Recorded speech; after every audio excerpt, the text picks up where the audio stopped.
Je vais vous dire le chevalier d'Espier, d'histoire qui chatouille les narines de Fleurus.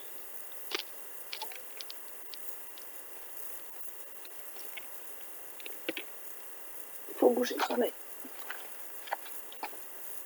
Comme dans l'autre, une petite vignette à sentir. Il n'y a pas besoin de frotter celle-là. Ça fuit. Il était une fois un grand chevalier qui n'avait jamais perdu un seul combat. D'ailleurs, cela faisait des années qu'il ne s'était plus battu. En effet, ses ennemis s'enfuyaient avant de l'avoir vu. Oui, sa réputation le précédait, ou plutôt son odeur, car il sentait épouvantablement, ignoblement, monstrueusement mauvais. Pour tout dire, il sentait les pieds. Et pas une odeur de petits pieds roses et délicates de bébé. Non, il sentait atrocement les pieds sales, pas lavés depuis des années. Je vous montre. Vous n'avez pas droit à l'odeur. Ça pue. Et c'était la réalité, la vérité.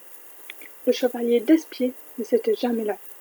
Ou plutôt, si, une fois, lorsqu'il était tout petit. Lassée de sa saleté, sa mère avait décidé un beau jour de le débarbouiller. Elle l'avait alors plongé dans l'eau glacée du lavoir et frotté de la tête aux pieds. Et il avait détesté être nettoyé, surtout des pieds. Il avait tellement détesté qu'il n'avait jamais recommencé. Et finalement, il était devenu si crasseux et si puant que plus rien ne lui résistait.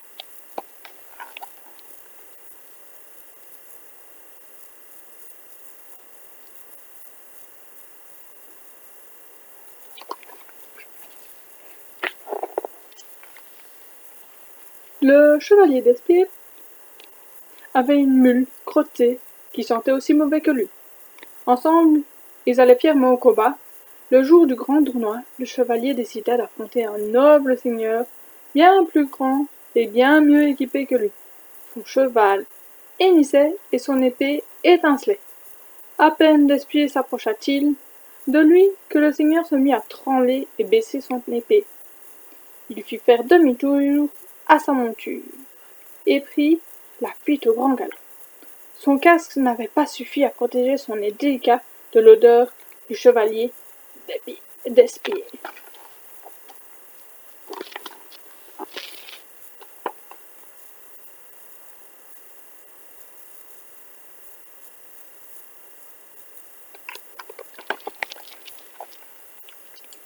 Le chevalier d'Espier était très heureux, mais aussi un peu surpris.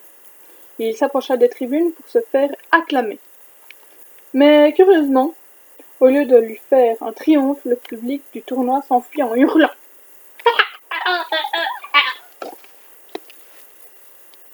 Non, vraiment, pour le chevalier, c'était trop étrange. Il était pourtant évident qu'il n'allait pas les attaquer, il voulait juste les saluer. Les gens étaient parfois difficiles à comprendre.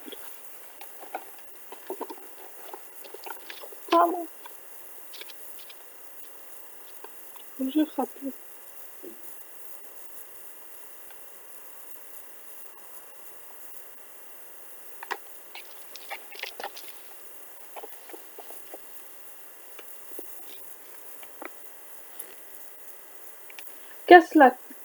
Qu'à cela tienne, Despier reprit son chemin. La mule trottinait joyeusement sur la route quand il aperçut au loin des soldats en fuite. C'était l'armée de son roi. Il devait leur porter son secours. Le chevalier se précipita pour faire fuir l'armée ennemie. Et ce fut facile. Il s'approcha, et tous s'enfuirent. L'armée ennemie, bien sûr, mais bizarrement aussi l'armée de son roi. Certes, Despier se réjouit. La bataille était finie, mais il se dit aussi que les soldats auraient tout de même pu le remercier. Il n'était pas très poli.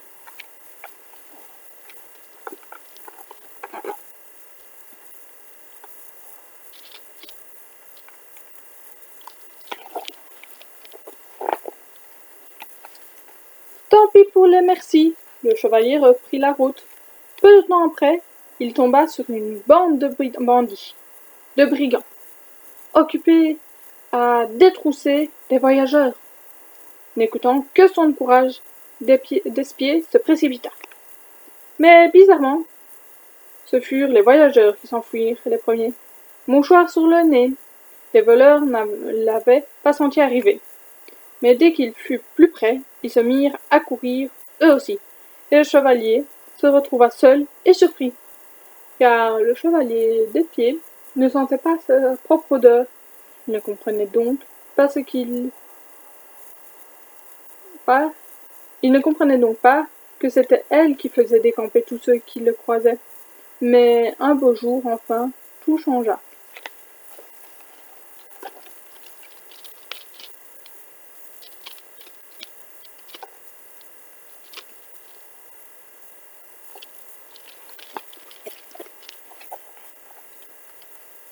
Entendant des cris au loin, le chevalier se précipita. C'était une belle demoiselle, prisonnière d'un terrifiant dragon. Par bonheur, il suffit à d'espier de s'approcher pour voir le dragon s'envoler. La demoiselle se jeta alors à son cou en s'exclamant « Bercy, Bercy, bille, bois, beau, merveilleux, sauve-beurre !» Immédiatement, le chevalier tomba sous le charme. La demoiselle était si belle et surtout si courageuse de n'avoir pas fui comme tous les autres, et puis elle avait un si ravissant petit accent.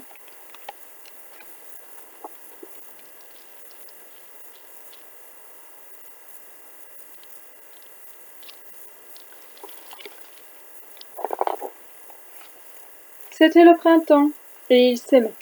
Ils se promenaient dans les prés, entre les brins de muguet, les fleurs préférées de René. C'est ainsi que se prénommait la demoiselle.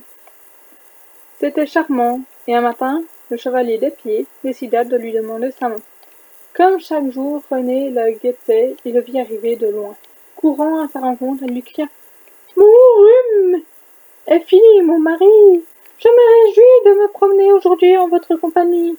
Nous allons retourner dans les prés pour qu'enfin je sente le parfum du muguet. »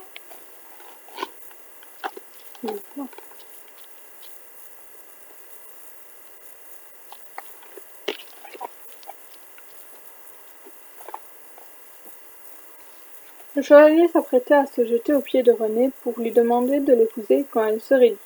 Elle était horrifiée. Avant que d'espier ait pu dire « Ouf !»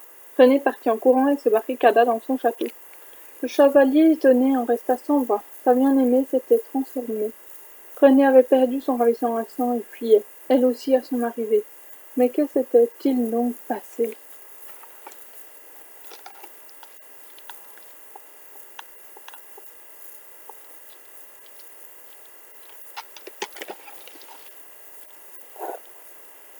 Le lendemain, René lui envoya une lettre dans laquelle il était écrit « Mon ami, mon rhume est guéri. J'ai retrouvé ma voix et surtout mon odorat. Ma surprise fut grande en découvrant votre odeur. Sachez que vous sentez abominablement des pieds, et que malgré les sentiments que j'ai pour vous, je ne pourrai vous épouser que si vous acceptez de vous laver. Je vous fais donc porter un grand baquet.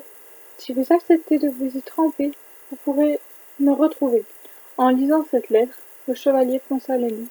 Oui, il aimait René, mais quand même, se laver, c'était vraiment beaucoup demandé. Décidément, il hésitait.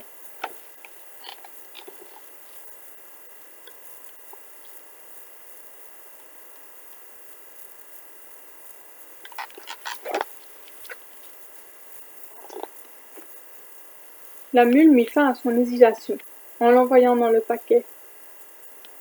De deux bons coups de sabot. Dans un grand plouf, le chevalier tomba dans la mousse, et à sa grande surprise, il trouva le bain chaud, délicieux. Il se baigna même 3 fois et se promit de ne plus jamais se passer de ce bonheur. Il enfila ensuite des vêtements propres que lui avait envoyés René, et c'est frais et pimpant qu'il alla se marier. Le parfum qu'il portait à présent était le préféré de René, celui des fleurs de muguet. Pour enlever la mauvaise odeur de mon nez, je frotte, Et ça sent le muguet. C'est merveilleux. Ça sent vraiment le muguet. Hop. Je peux pas vous faire parvenir l'odeur malheureusement. Voilà encore un livre de la collection Histoire qui s'appelle Les Narines. Celui-là, je vous jure que j'ai pas eu besoin de frotter au début pour sentir la mauvaise odeur. Je la sens tout le long. Je suis heureuse à la fin de pouvoir frotter le petit muguet. Maintenant le livre sans muguet. Alors, vous pourrez voir comme ça, je vous montre. Moi, je l'ai acheté ici, chez Libre à Toi, à Rochefort, pour ceux qui connaissent. Voilà, comme ça vous savez où j'ai acheté ma petite collection. Elle est de super bons conseils. Moi, j'ai adoré ce livre, franchement.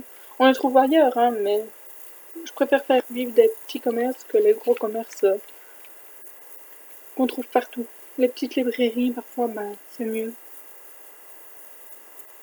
Voilà, c'était l'histoire du chevalier d'Espiée. C'est une histoire, moi, que j'ai lue en stage, qui peut être pour des petits garçons ou pour des petites filles. Moi, je suis désolée, je fais pas de préférence. Pour les garçons, ce serait les chevaliers, les filles, les princesses.